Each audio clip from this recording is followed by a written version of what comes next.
Shalom, perkenalkan nama saya Deblina Kodo, anggota Jemaat Gemit Kota Baru, Rayon 2. Di sini saya ingin berbagi pengalaman hidup saya, di mana pada tahun 2011 saya sering merasa kejang pada diri saya. Sakit penyakit itu terus-menerus timbul dan selalu sering. Hampir saya pernah juga kecelakaan akibat sakit penyakit ini. Pada saat itu saya ingin pergi periksa ke dokter, tapi saya pikiran karena saya belum punya BPJS. Saya masih pusing, belum sempat pergi ke dokter waktu itu. Dan juga kata mama urus dulu surat izin periksa sementara, baru pergi ke rumah sakit umum.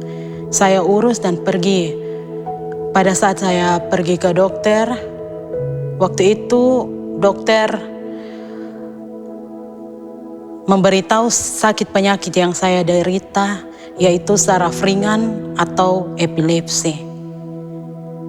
Setelah saya mengetahui sakit yang saya derita ini, saya sering pikiran, sehingga dimana kalau kita pikiran sakit penyakit ini terus-menerus akan muncul. Sakit penyakit ini terus sering muncul sampai tahun 2015. Pada satu ketika pada tahun 2015, saya disarankan untuk selalu rutin untuk minum obat pagi dan malam. Diberikan resep oleh dokter untuk pergi beli di apotek. Pada waktu tahun 2015, mungkin pada waktu itu pagi saya lupa minum obat. Kemudian siangnya saya ingin memasak untuk makan siang, di mana pada waktu masak mungkin rasa capek pada diri saya. Akhirnya pada saat saya sedang menggoreng, tiba-tiba langsung sakit itu muncul dan mata saya gelap, saya tidak tahu apa-apa lagi. Kemudian saya pingsan. Kurang lebih 2 jam kemudian saya sadar, badan saya sudah hangus terbakar. Saya tidak tahu itu kejadiannya seperti apa, saya tidak tahu. Akibat sakit penyakit ini juga membuat ingatan pada diri saya itu tidak tahu apa-apa lagi. Setelah saya sadar, saya masih merasa tubuh saya sakit akibat kebakaran ini. Kemudian saya pingsan lagi. Di mana pada saat itu mama ada di samping. Mama terus menangis, pikiran mama sudah hancur. Mama cuman pikir, di sini siapa yang bisa menolong. Kemudian mama punya pikiran ada Mama Omi, jemaat Rayon 2 juga. Beliau adalah seorang perawat, Mama Omi Talak. Mama langsung pergi memanggil beliau untuk merawat saya. Jadi apa yang dikatakan Ibu Deblina Kodo pasti ada hubungan dengan saya. Nama saya Naomi Talak, pensiunan Polri dari tahun 2015 ya. Dan selain itu seorang paramedis. Jadi ada hubungannya dengan apa yang dialami oleh Ibu Deblina Kodo. Jadi pada waktu itu saya didatangi sama mamanya, Ina Kodo. Didatangi sama mamanya, bilang, "Mama tolong saya dulu, tolong saya punya anak dulu." "Kenapa, Ma?" "Anak saya ini minyak panas poa di badan." "Kenapa kok poa? Kok Mama sudah bantu gue?" "Dia yang memasak, jadi tidak sadar jatuh langsung minyak itu tumpah di badannya semua. Dan sekarang dia tidak sadar, dia ada tidur." Baik, jadi langsung saya hentikan pekerjaan saya di rumah. Langsung saya ambil alat kesehatan saya menuju rumahnya Ibu Deblina Kodo. Sampai sana ternyata tidak sadar. Dan karena situasi keadaan gitu, dia tidak tidur di tempat tidur, tetapi ditidurkan di bawah spon karena tidak punya tempat tidur yang tinggi. Begitu saya masuk, saya lihat, saya heran, kenapa sampai hangus, ini hangus, tangannya hangus, pahanya hangus sampai ke kaki-kakinya, hangus semua, seperti babi panggang, seperti itu. Terus saya bilang, saya mau buat seperti apa nih? Ini harus bawa ke rumah sakit kalau seperti ini, luka bakar seperti ini. Nah saya tanya, Mama ada BPJS? Mamanya bilang, sonde ada. Aduh Mama, ini harus dirawat di rumah sakit. Saya tidak bisa rawat di sini karena ini sakitnya luka terbuka dan besar, hampir 50%. Saya bilang gitu. Jadi harus rumah sakit. Iya Mama, kita tidak punya BPJS, nanti bayar pakai apa? Mama tolong potong dulu. Jadi sebagai manusia, seorang paramedis, saya juga tergerak hati saya. Ya sudah, saya tolong sudah. Jadi saya mulai tolong Deblina. Tapi ya tempatnya di bawah itu, saya pikir ini nanti mempengaruhi tentang kebersihannya. Karena spon dengan lantai. Nah ini kalau luka terbuka begini, bagaimana kalau bakteri tetanus apa segala naik, saya yang kena nanti. Tapi lah situasi seperti itu, jadi saya terima. Tapi saya tetap dalam hati, Tuhan ya tolong saya dulu. Saya bukan dokter, saya tidak punya apa-apa, tapi saya mau menolong umat Tuhan ini. Tidak punya apa-apa, Tuhan lihat sendiri. Hanya dalam hati seperti itu. Jadi saya tolong, inilah pertama kali ya saya boleh lihat saja ini hangus. Jadi saya mulai pakai handskun. Dulu tidak pakai masker. Karena dalam situasi seperti itu, jadi saya tidak pakai masker tapi pakai handskun, langsung saya tolong. Saya mulai kupas sedikit-sedikit kulitnya. Nah, ketika saya kupas kulitnya, dia teriak-teriak. Kenapa? Sakit. Saya bilang, diam. Saya mau tolong kamu. Jadi tetap saya ini mulai kupas dari bawah nih. Hitam-hitam ini sudah hangus. Sudah hangus ini. Ini semua nih. Jadi saya mulai dari bawah nih, saya kupas sedikit-sedikit. Kalau sudah ada merahnya, berarti itu kulitnya sudah terkupas. Sudah mulai bersih. Ini semua masih sangat hangus semua. Ini saya kupas ini. Nah, kalau sudah mulai ada merah-merahnya begini, berarti sudah mulai terkupas kulitnya. Dan ini bersih. Kalau merah begini berarti bersih. Nah, ini tiap hari saya ke sana, ya. Tiap hari saya ke sana, mulai jam 8 atau jam 9. Sesudah saya melaksanakan tugas saya di rumah, baru saya ke sana, melayani di sana. Saya melayani setiap hari, saya tidak pernah alpa. Mulai dari jam 8 atau jam 9 saya mulai ke sana. Dan perawatan saya lamanya tidak ada di bawah 1 jam, 2 jam lebih malah. Karena kupas kulit ini pelan-pelan. Begitu kupas masih perdarahan, saya mesti tahan, saya cari yang bagian lain lagi. Saya kupas lagi seperti itu. Dan itu masih berupa darah karena baru-baru. Jadi hari ini sudah jam 1, besok lagi. Jadi saya tiap hari itu rutin, tidak pernah saya alpa. Tidak pernah saya alpa. Karena saya pikir kalau saya tidak datang, siapa yang bisa melayani ini anak? Jadi saya tetap, nah ini mulai hari selanjutnya mulai bersih sedikit. Ini di kaki mulai ada bersih sedikit. Nah ini tambah bersih lagi. Dan ini berhari-hari, bukan 1 hari, tidak, berhari-hari. Baru bisa dapat kebersihannya seperti itu. Tetap saya kupas. Jadi saya jepit dulu, sudah dapat jepit, dia terbuka, kulitnya baru saya gunting. Saya gunting ini. Masih tetap, karena hampir 50% lukanya. Nah, kalau sudah seperti ini baru bersih. Dan ini sudah mau bulan. Ini sudah mau bulan. ini sudah bersih ini. Saya rawat lebih dari 3 bulan. Saya rawat lebih dari 3 bulan. Tiap hari. Jadi selain rawat begitu, terus saya minumkan obat. Saya minumkan obat baru saya pulang. Dia sering marah. Mama sakit, saya bilang minta maaf kan di rumah sakit baru ada obat anti nyeri. Nah ini mama tidak punya, jadi kamu sabar ya. Coba ambil kain, kamu gigit kain, teriak sambil gigit kain supaya suaramu tidak keluar. Kalau kamu tidak gigit kain, suaramu sampai di Lipo Plaza sana. Saya bilang gitu. Tapi mama terlalu sakit, saya bilang sabar. Ini lama, jadi harus sabar. Kalau tidak mau saya rawat, siapa yang rawat? Ini kalau tidak rawat tiap hari, nanti keluar itu ulat-ulat itu tahu. Ini saja sudah mulai bau ini. Kan di bawah kulit itu ada cairan. Nah cairan itu akan berubah nanti jadi belatung. Tahu belatung? Yang luka ulat-ulat kecil. Nah itu akibat kalau tidak dirawat. Makanya saya harus pergi tiap hari.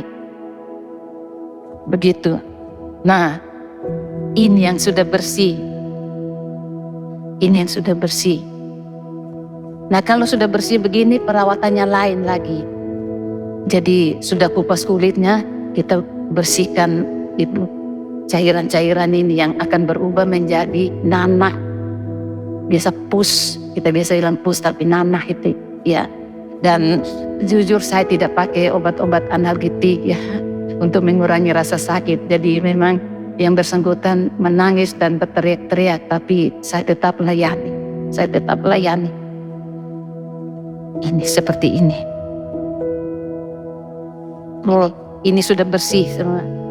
Ini sambil tidur ini. Jadi ini tidurnya di bawah di spon itu, bukan di tempat tidur. Itu yang bikin saya pikiran. Ini bagaimana ini?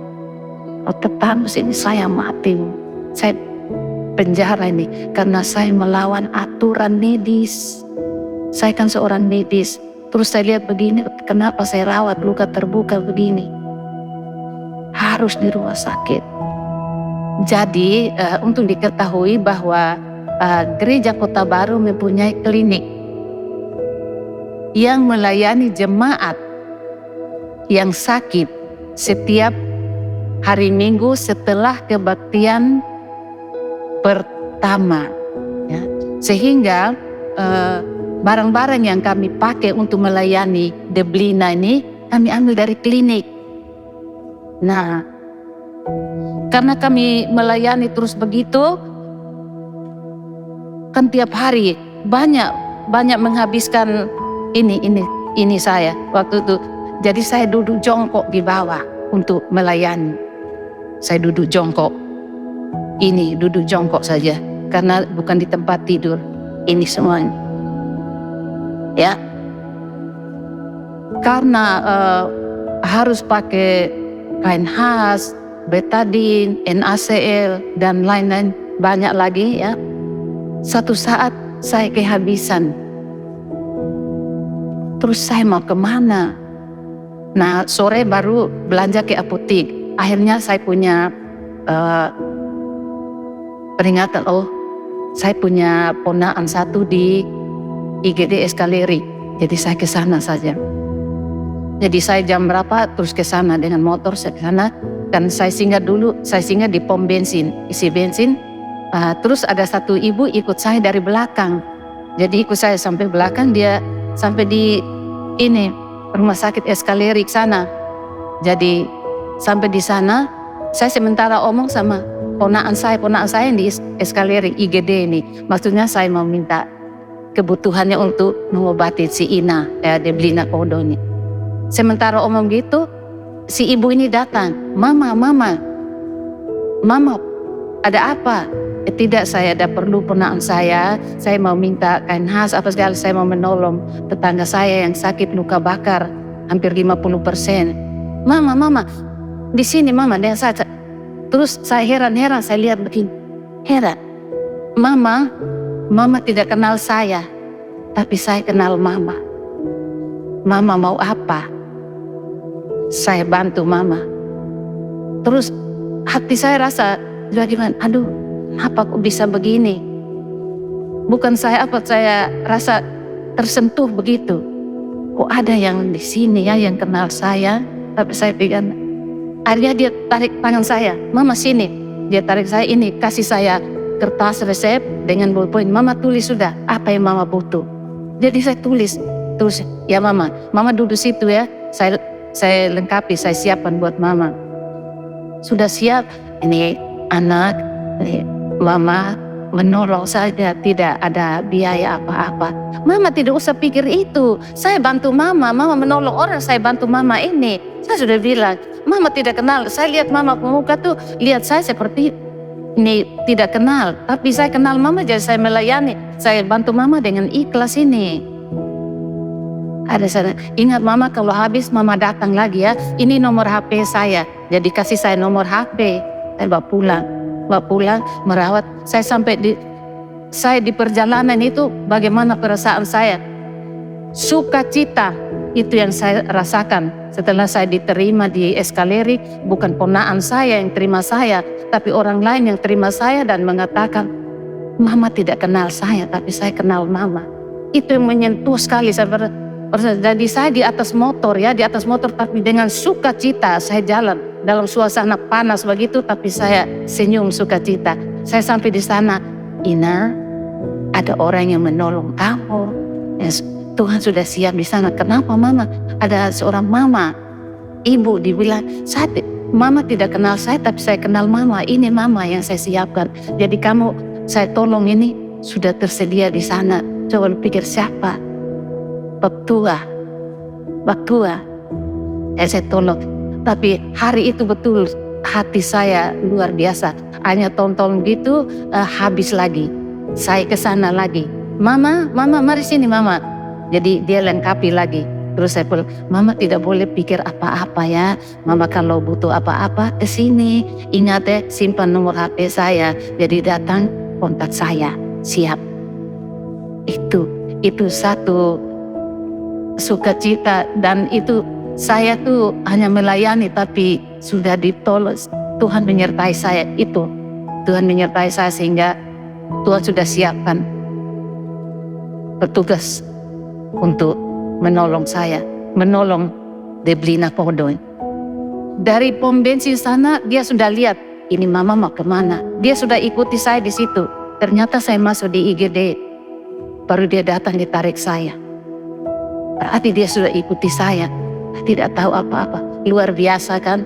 Luar biasa. Di rayon kami tuh ada para medis juga, ya. Tapi Mama Kodo tuh datang ke saya.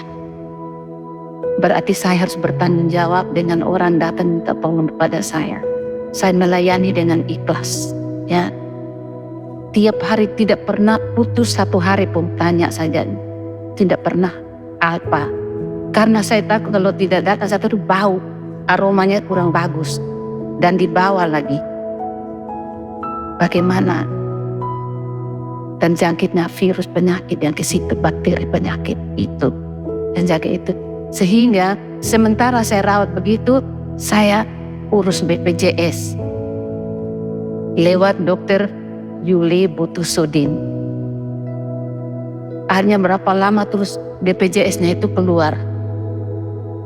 BPJS keluar, saya kasih. Dan sebelum BPJS keluar juga, saya laporkan ke gereja dan gereja bantu membayarnya selama 1 tahun duluan. Karena kalau hanya BPJS saja belum ada pembayaran 3 bulan kan tidak bisa dilayani. Jadi ini dibantu sama gereja 1 tahun. Hanya dengan dasar itu baru Deblina Kodo ke rumah sakit. Nah, itu pun tidak dirawat lama, hanya 1 minggu saja terus keluar. Jadi kami terus. Tapi itu sudah mulai proses, mulai daging-dagingnya sudah mulai penuh, yang lubang-lubang itu sudah mulai penuh, ya. Mulai dari pinggir-pinggir itu mulai begitu, nanah-nanahnya sudah tidak ada lagi, cairan-cairan tidak ada, ya. Jadi tetap kami rawat itu. Dan saya ulangi lagi, selama kami rawat itu kan cairannya banyak keluar. Nah, ini saya pikir bagaimana ya, apa mau ganti spray tiap hari tidak mungkin atau mau ganti. Akhirnya saya punya pikiran, lebih baik saya pakai daun pisang. Saya ke kebun di belakang, saya pergi cari daun pisang, saya potong dan saya bersihkan. Saya habis bersihkan, saya datang, saya alas ini, sementara kupas ini daun pisang semua. Saya alas dari bawah, sehingga cairan-cairan dan darah yang jatuh ke bawah itu hanya di daun pisang. Dan ketika balik, luka juga tidak melengket. Kalau kain melengket, sehingga pada waktu kita balik dia darah lagi. Nah, kalau darah lagi berarti jaringan tidak bisa baik. Jadi buat bagaimana supaya tidak berdarah dagingnya itu. Makanya saya pakai daun pisang. Ini selama ini daun pisang semua ini. Nih, daun pisang. Saya alas dengan daun pisang. Jadi selain membantu di mamanya untuk mencuci pakaiannya, terus menjaga supaya lukanya juga jangan sampai melengket dan ketika luka berdarah lagi, infeksi lagi. Jadi itu daun pisang yang membantu kami selama kami rawat beliau, merawat Deblina Kodo. Jadi setelah BPJS-nya keluar dibantu dan masuk rumah sakit cuma 1 minggu, terus disuruh pulang. Nah, kami rawat lanjut gitu. Akhirnya karena di klinik kita tersedia obat epilepsi itu, sehingga mulai dari situ kami ambil dari klinik untuk minum, tapi rutin. Kalau jam 8 pagi harus jam 8 tetap minum. Tidak boleh kurang dan lewat, harus tepat waktu. Jam 8 pagi dan sore, malam, seperti itu. Harus tepat waktu. Karena sudah diatur seperti itu. Dan sampai sekarang pun tetap minum. Obatnya habis, langsung ambil di klinik Gereja Kota Baru. Kami sudah siap. Ada beberapa jemaat yang sakit seperti itu tetap kami siapkan. Jadi selama berapa bulan ini kami rawat beliau sampai beliau sembuh, dan apapun yang dihadapi kurang lebihnya mungkin saya juga marah karena dia cerewetnya karena apa? Karena sakit menangisnya itu luar biasa. Tetangga pada datang semua, sampai tetangga datang bilang gini, tetangganya begini karena aromanya kurang bagus. Jadi semua kalau datang ini tutup begini.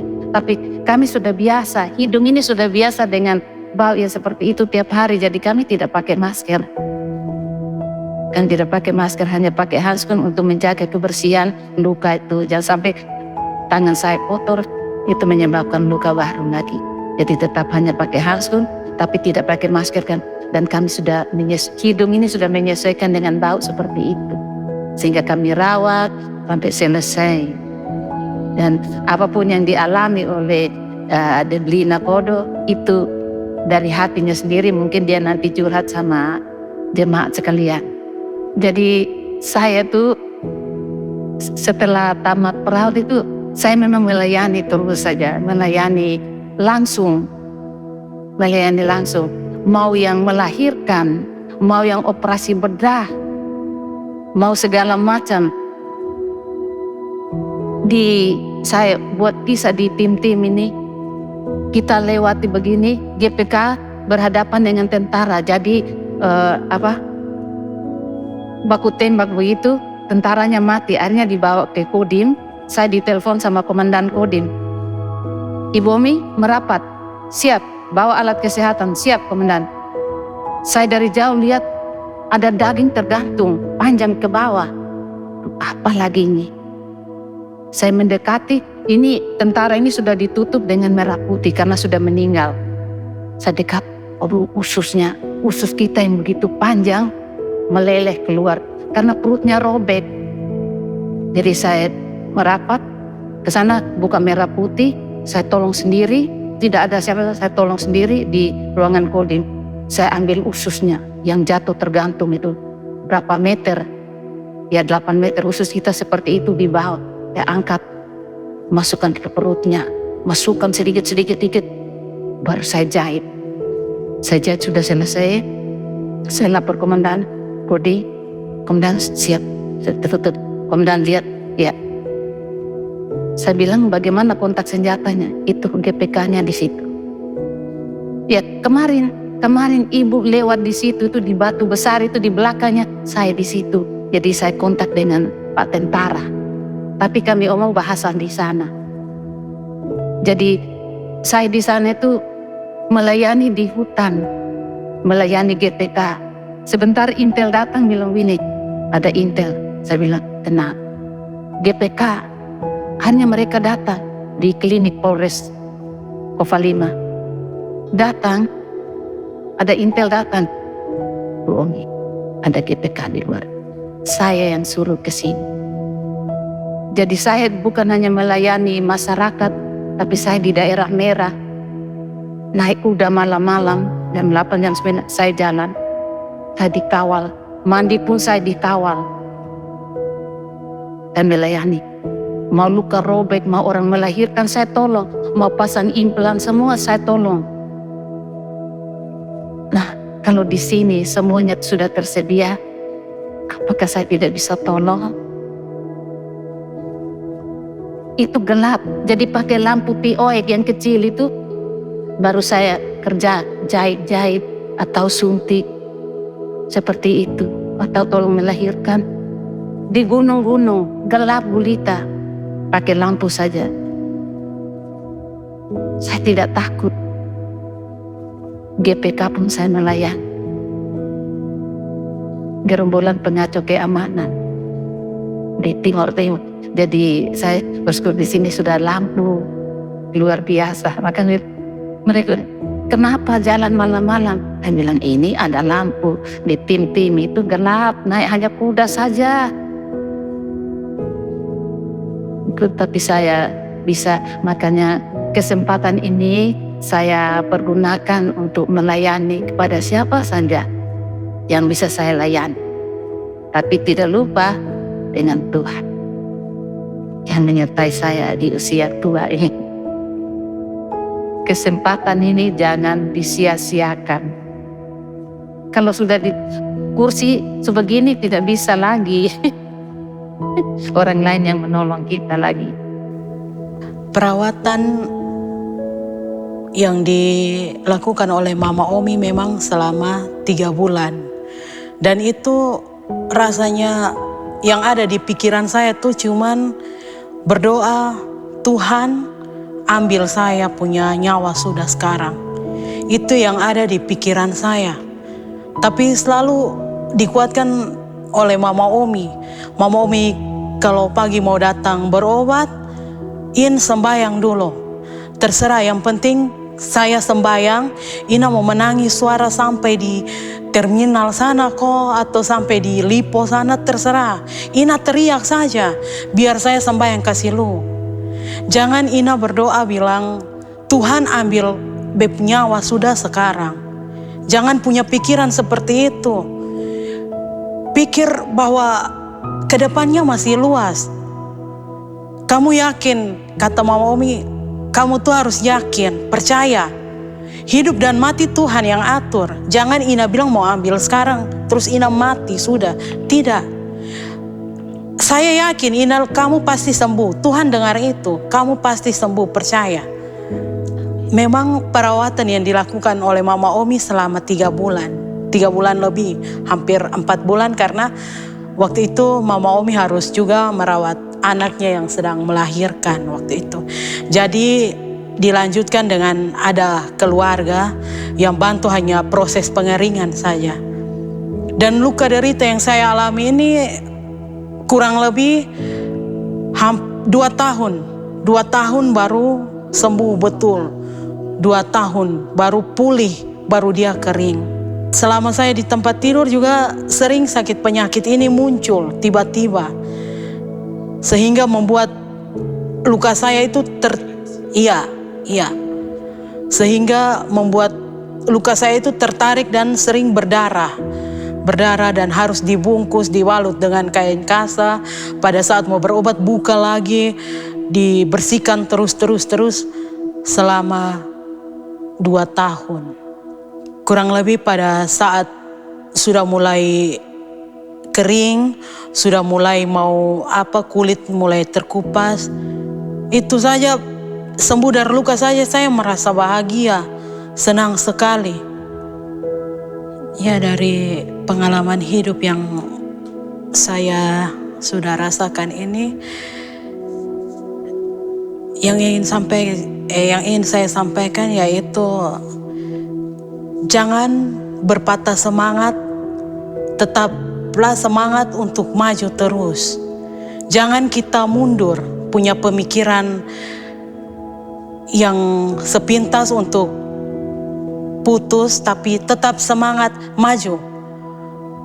Tetap berharap, bersandar pada Tuhan. Karena saya sudah merasakan mujizat yang begitu luar biasa dalam hidup saya. Itu adalah campur tangan Tuhan yang sangat baik di dalam hidup saya ini. Jadi sakit penyakit yang saya derita ini sudah tidak sering. Karena juga saya mendapatkan bantuan dari gereja, bantuan doa dari jemaat. Saya sudah merasa bahagia di situ. Itu pengalaman yang ingin saya sampaikan. Terus berjuang, jangan maju. Andalkan Tuhan di dalam hidup kita hari lepas hari. Jadi kalau melihat dari keadaan luka seperti ini, tidak boleh dirawat di rumah. Tapi saya, karena mengingat situasi dan kondisi, saya harus berani rawat dengan selalu minta kepada Tuhan. Hanya di hati saja. Setiap kali saya jalan, tolong saya Tuhan. Hanya di hati saja saya omong, saya tidak bisa apa-apa ini. Hanya itu saja, tolong saya. Kalau saya sana nih, saya tidak tahu seperti apa lagi. Ini penjara, mati saya sudah. Karena apalagi situasi dan kondisi rumah tangganya seperti itu, tidak punya tempat tidur di atas, spon di lantai saja. Jadi untuk kebersihan juga kurang, tapi itulah pertolongan Tuhan luar biasa. Ya, luar biasa. Nanti lihat saja kalau seperti ini, dokter dia dan dokter apa dirawat di rumah begini, dibawa lagi. Tapi keadaannya seperti ini yang kami sudah cerita dari awal sampai sekarang ya. Jadi jalan itu jangan sendiri. Pasti kemana tersiap. Sampai sekarang kata-kata itu, mama tidak kenal saya, tapi saya kenal mama. Itu yang menyentuh sekali, saya punya perasaan itu luar biasa. Nah, itu selalu tersedia di sana. Apapun yang saya minta dikasih. Obat, cairan, kainan segala macam. Luar biasa. Karena saya jalan tuh, memang saya diam-diam, tapi hati saya itu omong terus dengan Bapa di surga. Minta tolong, saya minta tolong tidak kepada siapa-siapa, pada Tuhan. Dia minta mau mati, saya bilang jangan.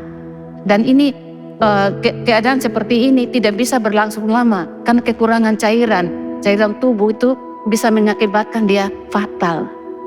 Tapi itulah kerinduan kami, kerinduan saya itu minta tolong buktikan Tuhan kuasa-Mu. Bahwa sakit seperti ini tidak di rumah sakit, tapi di rumah pun Tuhan tolong. Hanya dengan daun pisang, tidak punya apa-apa. Itulah. Luka sebesar hampir 50% biasa tidak tertolong. Tapi ini bisa sehat kembali dan dia bisa menyaksikan apa yang dia alami. Jadi itulah yang mendorong saya semangat untuk melayani dia.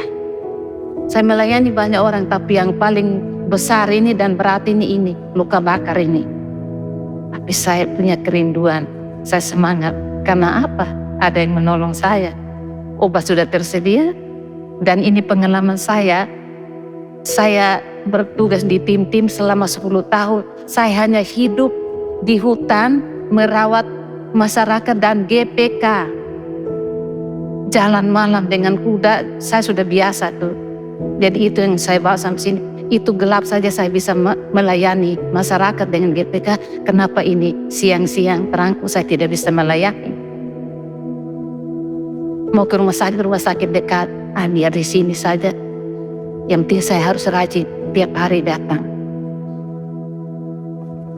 Jadi selain berdoa juga bekerja. Jangan minta-minta saja tapi tidak datang mau merawat, tidak bisa. Jadi tiap hari. Tidak ada di bawah 1 jam. 1 jam, 2 jam lebih untuk menguliti kulitnya ini. Itulah. Tapi saya jalani dengan ikhlas. Tidak ada beban apa-apa. Kan semua sudah tersedia. Dan saya dalam keadaan sehat. Jadi itu saya setelah itu baru saya terima kasih Tuhan sudah menolong anak Debrina sudah sembuh dan saya juga sudah selesai. Saya bebas dari hukuman, dari aturan hukuman, bebas karena dia sudah sembuh. Bebas, terima kasih. Saya hanya berterima kasih Tuhan yang memberi saya kesempatan untuk melayani. Ya itu saja. Terima kasih.